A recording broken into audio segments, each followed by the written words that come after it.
Navbharat times में आपका स्वागत है और मैं हूं अचलिन कटियार और मैं मौजूद हूं इस समय चित्रकूट धाम में। और हमारे साथ मौजूद हैं मुरारी बापू, जिन्होंने एक 6 दशक के लंबे यात्रा तय की है और लगातार राम कथा को जन जन तक पहुंचाया है और समाज के हर तबके को छुआ है। उनसे हम जानेंगे कि नया वर्ष जब शुरू हो रहा है तो बापू किस तरह की संभावनाएं आने वाले साल में देखते हैं। बापू, आपका स्वागत है। तो किस तरह की संभावनाएं आप देखते हैं? सबसे पहले तो आपके दर्शक, आपसे जुड़े सभी को यीशु के नई साल की बहुत बहुत बधाई, शुभकामना। इस नई साल में सभी को आरोग्य प्राप्त हो, प्रसन्नता प्राप्त हो और शुभ के प्रति प्रपन्नता की प्राप्ति हो, ऐसे हनुमान जी के चरणों में प्रार्थना।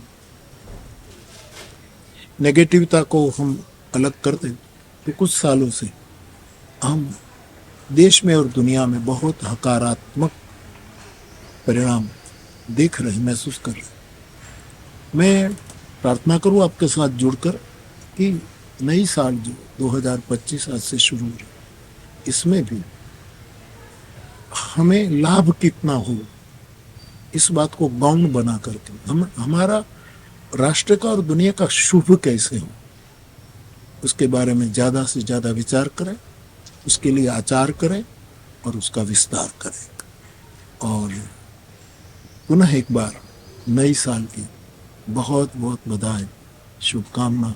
आओ हम सब एक बने और नेक बने। इन्हीं शब्दों के साथ सभी को प्रणाम। जय सिया राम। पिछले साल में राम मंदिर हुआ, जिस तरह से प्रधानमंत्री नरेंद्र मोदी तीसरी बार पीएम बने, कई बड़े ऐतिहासिक चीज़ें हुई। आने वाले साल में किस तरह से आप चीज़ें देखते हैं कि 25 किस तरह से उम्मीदों से भरा है और कुंभ में आप कब पहुंच रहे हैं? देखो, 24 की साल में भी बहुत जो शुभदायी निर्णय लिए गए हैं, 25 में भी हम उम्मीद करते हैं कि इससे भी ज़्यादा अच्छा राष्ट्र का शुभ हो।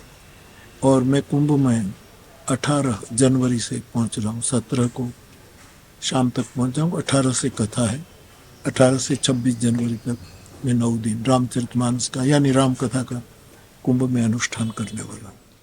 बापू, एक सवाल थोड़ा सा जिंदगी से जुड़ा हुआ है कि आपका एक चिंतन रहता है सभी तरह से, जिस तरह से सामाजिक जीवन में लोग सुसाइड जैसे थोड़ी प्रवृत्ति बढ़ी है, कुछ मामले ऐसे हुए जो बहुत ज़्यादा लाइट में आए, बेंगलुरु में पढ़े लिखे लोग इंजीनियर, तो ये किस तरह से कुछ अलार्मिंग लगता है आपको कि कितनी चिंता है और इस तरह किस तरह से चीज़ें इसकी टैकल की जानी चाहिए?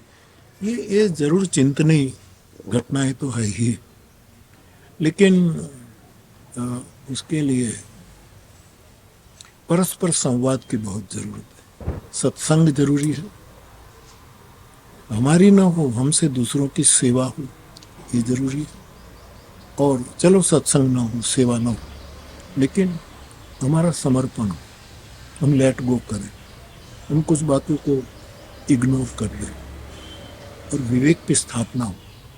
रामचरितमानस में लिखा है कि चित्रकूट में राम राज्य की स्थापना हुई, लेकिन कोई एक व्यक्ति या कोई एक समाज की स्थापना नहीं, तो विवेक की स्थापना थी। और ये विवेक जब हम में आएगा तो इससे हम छुटकारा पाएंगे। बाकी जो घटनाएं घटती वो चिंतादायक तो है ही, भगवान करे आने वाले दिनों में इससे हम। आप अभी हाल ही में तमिलनाडु से लौटे, वहाँ के फोटोज, विजुअल राम कथा एक हुई वहाँ पे, लेकिन आप सब जगह जाते हैं, जोड़ने का काम एक आपका रहता है उद्देश्य, लेकिन कभी कभी इस तरह की हरकतें भी होती है या कोशिशें होती है कि नॉर्थ साउथ में कोई टकराव कर दिया जाए, नेता बयानबाजी भी करते हैं। तो किस तरह से भारत के लिए ज़रूरी है पूरी यूनिटी एक बनी रहे, चाहे वो नॉर्थ हो या साउथ हो, इसमें बापू? नहीं, किसी न किसी कारणवश ऐसा होता होगा, लेकिन मैंने तो ऐसा पाया नहीं। ये तो बहुत संवाद पाया, बहुत पाया लोगों का। जो मैं हिंदी में बोलता था, वहाँ की जनता तो हिंदी समझ नहीं पाती और अपने अपने आग्रह होता है, लेकिन लोगों की आंखों में मैंने पढ़ा है कि संवाद है, एक दूसरे से बड़ी सरलता से सब मिल रहे हैं और सहयोग भी बहुत किया। तो विवाद, अपवाद, दुर्वाद ये सब छोड़ दे लोग और केवल संवाद की भूमि पर आ जाए।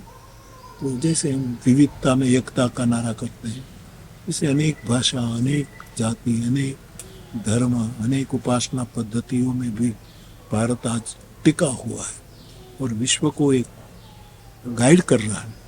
तो मुझे तो मैं जहाँ जहाँ गया बहुत व्यासपीठ के प्रति आदर पाया हूँ। तो इस तरह जाने से फर्क तो पड़ता है।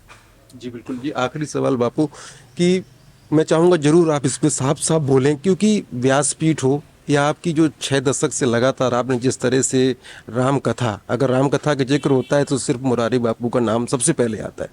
तो अगर कोई भी व्यक्ति राम कथा करना चाहता है, उसकी इच्छा है, किस प्रकार की एक जिम्मेदारी उसके व्यवहार में होनी चाहिए? मैं मतलब इसमें ये जानना चाहता हूँ कि संयम कितना जरूरी है कि आप कथा की बातों के लिए चर्चित हों, ना कि दूसरी बातों के लिए बापू।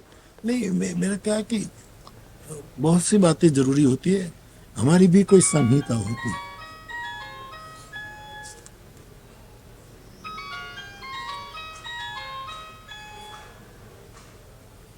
हमारी भी कोई संहिता होती है, लेकिन मैं इतना ही कहूँ कि व्यासपीठ पर बैठने वाला मनमुखी न हो, गुरुमुखी हो। किसी बुद्ध पुरुष के चरणों में बैठकर उसने पाया हो, जिसने अनुभव किया है, अध्ययन किया है, स्वाध्याय किया है, तपस्या की है, समाज के लिए त्याग और वैराग्य ग्रहण किया, ऐसे कोई बुद्ध पुरुष के चरणों में बैठकर ही ये विद्या प्राप्त की जाती है। तो कभी कभी हम मनमुखी हो जाते हैं, तो मनमुखी से इतनी सफलता नहीं मिलती जितनी गुरुमुखी से सफलता। तो सबसे बड़ा और महत्व का कोई नियम तो ना कहूँ, लेकिन कोई स्वाभाविक व्रत जरूरी है, वो है गुरुमुखी संवाद। जी। धन्यवाद। तो ये थे मुरारी बापू, जिन्होंने तमाम मुद्दों पर बात की और उन्होंने कहा है कि व्यासपीठ एक जिम्मेदारी भी लाती है। तमाम अपडेट्स के लिए आप जुड़े रहें नवभारत टाइम्स के साथ।